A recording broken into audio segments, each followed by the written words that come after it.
جن کا single agenda واحد جو ہے ان کا جو ہے بنیادی مقصد یہ ہے کہ اس ملک سے اسلام اور مسلمانوں کو مسلم مکت اسلام مکت بھارت بنایا جائے، اور وہ حکومتیں جو آپ کے اپنے گھروں پر آپ کی عید کی نماز کو جو سڑکوں پر جو پڑھنا تو چھوڑیے، وہاں پر آپ کے اپنے گھر کی نماز کی چھت پر بھی ادا کرتے ہیں، ان پر مقدمات جو درج کرتے ہیں تو ان کو جو ہے ڈرا دھمکا جاتا ہے، تو کیا آپ ایسی حکومتوں پر جو ہے آپ بھروسہ کر سکتے ہیں؟ آپ کو لوٹا، آپ کو تباہ برباد کیا آپ کے مسلم حکمرانوں نے، مسلم سیاستدانوں نے، اعلی کاروں نے، منافقوں نے آپ کو جو تباہ برباد کیا، اسلام کو نقصان پہنچانے کی سبھی نے کوشش کی، اسی لیے ہم آج اس صورتحال کا شکار ہیں۔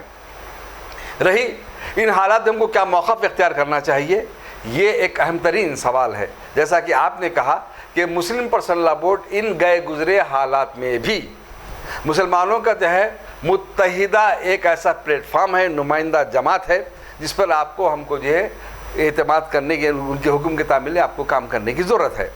ہاں، ان کی اپنے اندرونی اصلاح کے لیے آپ کو ہم کو کیا کرنا چاہیے الگ بات ہے۔ اس کے لیے جو ہے محمود پراسرار صاحب نے جس موقف کو اختیار کر وہ ابھی آپ کے سامنے ہے، کس کا ایجنٹ ان کو قرار دے رہے ہیں، کس سیاستدان کو جو ہے کہ بی جے پی کا اور یہاں تک کہ مسلم پرسنل لا بورڈ کو بی جے پی کا اعلی کار وہ قرار دے رہے ہیں۔ تو پھر جو ہے جمعیت العلماء اگر والا موقف اختیار کرتی ہے کہ وہ یہ کہہ دی ہے جمعیت العلماء کہ ہم جو ہے اس کو صرف قانونی جنگ لڑیں گے، عوام کو ہم سڑکوں پر آنے کے لیے نہیں کہیں گے۔ تو رہی بات یہ کہ جو ہے یہ حکومت کا جو موقف ہے کہ وہ یہ چاہتی ہے کہ صرف نفرت کی بنیاد پر مسلمانوں اور غیر مسلموں کو الگ کر کے رہے، تو پھر مسلمان اور غیر مسلم جب متحد ہونے کا جب مرحلہ جب آتا ہے پھر آپ کو کیا موقف اختیار کرنا چاہیے؟ سڑکوں پر نکل کر اپنی طاقت اپنے اتحاد کو بتانا چاہیے، یا عدالت کی وجہ صرف لڑائی لڑنا چاہیے؟ تمام جماعتیں عدالت میں جب لڑ رہی ہیں، آپ بھی جب لڑ رہے ہیں، تو پھر اس احتجاج سے آپ کیوں روکتے ہیں؟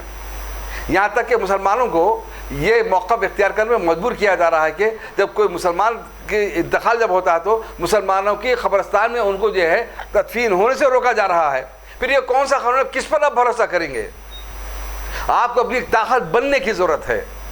اس ملک میں جو بھی سیاسی جماعتیں، جو بھی دلت بھائی، چندر شیکھر آزاد کیوں نہ ہو، سماج وادی پارٹی کیوں نہ ہو، دوسری جماعتیں کیوں نہ ہو، کانگریس کیوں نہ ہو، جو بھی جو ہے آپ کے غیر مسلم حضرات اس دستور میں دیے گئے ہمارے جو بھی حقوق ہیں ان کے تحفظ کے لیے آپ کا ساتھ دینا چاہتے ہیں، آپ ان کا ساتھ دینا چاہیے۔ آپ عدالت کی جنگ بھی لڑیں اور جو ہے اس سڑکوں پر آپ جو جنگ بھی لڑیں، تاکہ ان کو معلوم ہونا چاہیے کہ طاقت آپ کے پاس نہیں ہے، طاقت اس جمہوریت میں اس عوام کے پاس ہے، جو ہے آپ بھی مسلمانوں کو جو ہے ہندوؤں کو لڑانا جو چاہتے ہیں، لیکن اس ملک کے عوام آپ کے حقوق کے لیے، خواہ وہ مسلمان ہوں، دلت ہوں، غیر مسلم ہوں، بلا لحاظ عیسائی ہوں، سکھ ہوں، سب مل کر جو اس ملک کو جو ہے اس ملک کے دستور کو بچانا چاہتے ہیں، تو اس جو ہے اس احتجاج سے روکنا میں یہ نہیں سمجھتا کہ کوئی آپ کی کوئی دانشمندانہ جو ہے آپ کا یہ اعلان ہے، آپ کو اس سے رک جانا چاہیے۔ رہی دوسری بات یہ کہ یہاں پر یہ معاملہ کہیں ختم ہو جائے گا نہیں، اس کے بعد دوسرا نشانہ بنیں گے تو کوئی برادری، سکھ برادری اس کا نشانہ ہے، عیسائی برادری نشانہ بنے گی، اس کے بعد سکھ برادری بھی نشانہ بنے گی، تو سب کو مل جل کر جو ہے اس اپنے حقوق کی حفاظت کے لیے آگے بڑھنے کی ضرورت ہے۔ جس طرح سے صاحب کئی لوگ جو ہے ہم کو بھی کال کیے، کئی لوگ میسج کر رہے ہیں، کئی عام آدمی یہ کہہ رہا ہے کہ بھائی ہم نے کئی سالوں تک جو ہے مجلس اتحاد المسلمین کو جتایا ہے، مجلس کا موضوع اور مجلس کی جو مزاج ہے وہ ابھی تک احتجاج سے روڈوں پہ نہیں نکلے، احتجاج کا اعلان نہیں کیے، تو آپ کو کیا لگتا ہے کہ کہیں نہ کہیں مسلمانوں کو جہاں پر اسود اویسی مسلم چہرہ بتائے جاتے ہیں سارے انڈیا میں، اور جب بھی الیکشن ہوتا ہے سارے ہندوستان میں پھر کر وہ اپنے لیے ووٹ مانگتے ہیں، اور حیدرآباد میں کئی سالوں سے وہ ایم پی ہے، تو کہیں نہ کہیں ان کی خاموشی آپ کو کس طرح سے دیکھتے ہیں؟ کب انہوں نے کسی مسلم مسئلے پر جو ہے ملی مسئلے پر احتجاج کی بات نہیں کی؟ آواز تو اٹھاتے ہیں لیکن احتجاج کی بات نہیں کی۔ کئی لوگوں کا یہ الزام ہے کہ جب کے چندر شیکھر راؤ کی حکومت تھی انہوں نے ریکارڈ روم کو لاک کیا تھا وقف بورڈ کی، اور حسین شاہ ولی کی کئی ایکڑ زمین کو انہوں نے جو ہے حالانکہ ہائی کورٹ میں جو ہے وقف بورڈ نے جیت گیا تھا، لیکن سپریم کورٹ میں شکست کا سامنا پڑا، اس معاملے میں بھی اسود اویسی خاموش رہے، کوئی کارروائی نہیں کیے۔ اور جس طرح سے آپ نے ذکر کیا شمشاباد پہاڑی شریف کی جو درگاہ ہے 1100 ایکڑ جب چندرا بابو نائیڈو کے زمانے میں ایئرپورٹ کو دے دی گئی تھی، اس معاملے میں بھی ابھی تک کوئی اس معاملے نہیں ہوئی۔ تو کئی ایسی چیزیں ہیں جہاں پر اسود اویسی خاموشی اختیار کرتے ہیں۔ تو اب کہیں نہ کہیں لوگوں کا یہ سوال ہے کہ وہ لوگوں کا یہ سوال تھا کہ کوئی دانشور لوگ آئے تو اسے سوال کریے کہ اب وقف بورڈ پر جب امنڈمنٹ بل آ رہا ہے تو اب غریب مسلمانوں یاد آ رہے ہیں، اب ان کو احتجاج کرنے کی بات کی جا رہی ہے. لیکن جب میٹر پلاٹ کا معاملہ تھا تو کوئی غریب عوام کا، کوئی بیوہ کو 1 روپیہ نہیں دیا گیا، کوئی طلاق شدہ کی شادی نہیں کی گئی، کوئی غریب کو کوئی کاروبار میں نہیں دیا گیا. تو یہ سوال ہے، تو آپ اس سوال کا کس طرح سے جواب دیتے ہیں، آپ کیا سمجھتے ہیں؟ خم بِإِذْنِ اللہ جو کہتے تھے وہ رخصت ہو گئے، خانقاہوں میں مجاور رہ گئے یا گورکن. یہ جو ہے یہ لوگ صداقت کا، شجاعت کا یہ لوگ سبق پڑھ نہیں سکتے، آپ کو سنا نہیں سکتے. سب کے جو ہے ان کے کردار داغدار ہیں، کوئی دھلاوا نہیں ہے. ان کو اس بات کا ڈر ہے کہ جو جیلوں میں چلے جائیں گے، لہذا خواہ یہ جماعت کیوں نہ کوئی اور بھی جماعت کیوں نہ ہو، کیا وہ جو ہے آپ کے درگاہوں کے سجادے بھی کیوں نہ ہوں، سب کے سب جو ہے اس جو ہے جرم کے مرتکب ہیں. اور ان کو لہذا اپنے آپ کو بچانے کے لیے کسی نہ کسی کے غلام اور اعلی کار موجود ہیں. حق کے لیے آواز بلند کرنے، ڈٹ جانے کا جو صفت جو ہوتی ہے ان کے سے وہ محروم ہیں. دیکھیے یہ صدی منافقت کی صدی ہے. یہ صدی آپ کو بار بار کہہ رہا ہوں کہ یہ صدی منافقت کی صدی ہے. اس میں وہ لوگ آپ کے سامنے آئیں گے جو یہ کہتے ہیں کہ ہم آپ کے جو ہے رہنما ہیں، رہبر ہیں، ہم آپ کے لیے مصیبتیں جھیل رہے ہیں، اسلام کے غلبے کے لیے کام کر رہے ہیں. لیکن اگر آپ ان کے کردار کو دیکھیں گے تو وہ یقیناً جو ہے ہر جماعت آپ کو اس جو ہے میں ایسی ملے گی کہ پوشیدہ طور پر ان کے تعلقات جو ہے ان کے حکومت اور طاقت کے جو پیچھے ان کے بعد رہن ہونے کے، ان کے اعلیٰ کار بننے کے لیے، ان کے حکم کی تعمیل کرنے کے لیے ہے. اسی لیے اللہ تعالیٰ ارشاد فرماتا ہے وَاصْبِرْ، ڈٹ جاؤ، وَلَا تَهِنُوا وَلَا تَحْزَنُوا وَأَنْتُمُ الْأَعْلَوْنَ إِن كُنتُم مُؤْمِنِينَ. حزن ملال نہ کرو، رنجیدہ نہ رہو، تم بھی جو ہے غالب رہو گے بشرطے کہ تم مومن ہو. ڈٹ جانے والی صفت ان کے پاس کہاں سے ہے؟ یہ تو ڈٹ نہیں سکتے. اللہ تعالیٰ ارشاد فرما کے جو ہے بنیانوں مرصوص، اللہ آپ کو کہتا ہے سیسا پلائی ہوئی دیوار بنے. آپ کب کس معاملے کے لیے سیسا پلائی ہوئی دیوار بنتے ہیں؟ آپ جو ہے اگر میں گڑے مردے نہ کھودوں، مختصراً اگر آپ سے میں یہ بات عرض کروں کہ جو ہے کہ بابری مسجد کی شہادت کے وقت جنہوں نے جو قیادت نے جو موقف اختیار کیا تھا، تمام مسلم جماعتوں نے جو ہے یہ کہا تھا کہ بھائی یہ ہم جس وقت جو ہے ہم اور ہمارے دلت بھائی، دلت تنظیموں کے بھائی جو ہے یہ کہا تھا کہ جو ہے ہم تمام تفصیل نہیں سناؤں گا، میں صرف اتنا ہی کہوں گا. ہم نے ایک پریس کانفرنس کرنی چاہیے تھی، ہمارے بالخصوص ہمارے دلت بھائیوں نے تمام جو ہے پریس کانفرنس حال ہم کو نہیں دیے گئے، صرف سندیرا وگنانا کیندر میں ہم کو ایک حال دیا گیا تھا.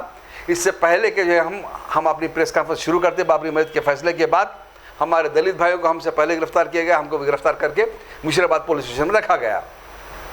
ہمارے دلت بھائیوں کا ایک موقف تھا کہ فیصلہ غلط ہے، ہم بحیثیت ہندو اس بات کا مطالبہ کرتے ہیں یہاں پر مسجد ہونی چاہیے، مندر نہیں ہونا چاہیے، ہم کو جو جیل بھیج دیا جائے. لیکن اس کو چھپایا گیا، دبایا گیا، اور اس لیے کہ یہ آواز جو ہے ختم کر دی جائے، عدالت کے فیصلے کو قبول کر لیا جائے. کیونکہ عدالت نے یہ واضح موقف اختیار کیا ہے کہ یہ جو ہے مسجد تھی، اس کو گرانا جو ہے جرم تھا، اس میں مورتیاں لا کر رکھنا جرم تھا. بہر آسا کی بنیاد پر ہم ان کو یہ فیصلہ دے رہے ہیں، یہ الگ بات ہے. لیکن اس کی مخالفت ہمارے ہندو بھائیوں نے کی. لیکن اسی وقت تمام مسلم جماعتیں اجیت دوال کے گھر میں جا کر مٹھائی کھا رہی تھیں کہ بہترین فیصلہ آیا ہے.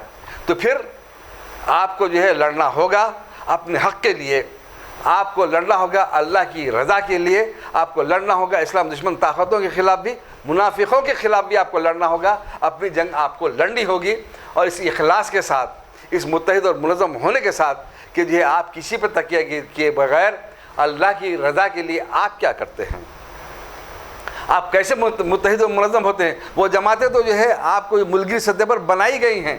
کیا میں آپ سے سوال کرتا ہوں، آپ نے بہت بہترین سوال کیا، عوام آپ سے پوچھ رہے ہیں. میں ان عوام سے، ان مسلمانوں سے سوال کرتا ہوں کہ ہم کو کیا فائدہ ہوا. تو میں آپ سے یہ سوال کرتا ہوں کہ آپ جو ہے محلے کی سطح پر، اپنی مسجد کی سطح پر مسلمانوں کو متحد و منظم کرنے کی آپ کوشش کریں. تو کیا مسجد کی کمیٹی آپ کو اس بات کی اجازت دے گی؟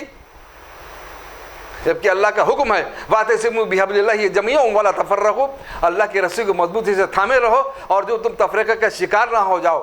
تو پھر آپ کو جو ہے کیا مسجد کی کمیٹی جو اس بات کی اجازت کیوں نہیں دیتی؟ اس لیے کہ وہ کسی کے اعلی کار اور غلام ہیں تو وہ ان کے تانے بانے کن منافقین سے ملتے ہیں، کہاں پر جو کس اقتدار سے ملتے ہیں. آپ کو یہ سوچنا چاہیے اللہ کی رضا کے لیے آپ کو سب کچھ، آپ کو آزاد ہو کر اللہ کی رضا کے لیے آپ کو کام کرنا چاہیے. نہ آپ کو حکومت کے دباؤ میں آنا چاہیے، نہ کسی سیاسی دباؤ کے جماعت کے دباؤ میں آنا چاہیے. اللہ کی رضا کے لیے آپ کو مومن بن کر جو ہے اللہ کی جو ہے رضا کے لیے آپ کو ان خطوط پر آپ کو کام کرنے کی ضرورت ہے. تب کہیں جا کر اللہ کی مدد آپ کو آئیے. ایسے مرحلے اور مسائل آتے رہیں گے اور جاتے رہیں گے، لیکن آگے آپ کے ایمان کا جو سودا کیا جانے والی جو بات ہوگی، آپ کی نسلوں کے ایمان کو بچانے کے لیے آپ کو منافقین سے جدوجہد کرنا پڑے گا. آپ کو محسوس کرنا پڑے گا کہ کون اپنے مفاد کی خاطر، کون جو ہے اپنے مسئلے کی، اپنے غلبے کی خاطر، کون جو ڈر کر، کون دب کر، کون جو کس کا اعلی کار بن رہا ہے، کون جو ہے آپ سے بغدوش ہو کر ان کے سامنے اپنے ہاتھوں کو جوڑ رہا ہے، کون ڈٹ جاتا ہے، کون جم جاتا ہے. اس کا آپ کو فرق محسوس کرتے ہوئے آپ کو زمینی سطح پر، نچلی سطح پر آپ کو محلے کی بنیاد پر آپ کو کوشش کرنی چاہیے. آپ آگے بڑھیں. آپ تو انشاءاللہ جو ہے اللہ کی مدد آپ کو ضرور آئے گی. اللہ کی مدد ان کو آتی ہے جو اللہ کی رضا کے لیے جو ہے ایسا متحد و منظم ہو کے ان کے لیے کوشش کرتے ہیں.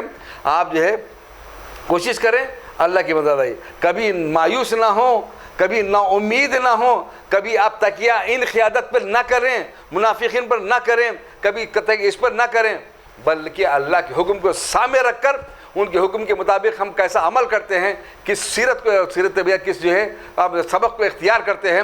آپ کو یہ سوچنے کی ضرورت ہے، کسی پر تکیہ کرنے کی ضرورت نہیں ہے.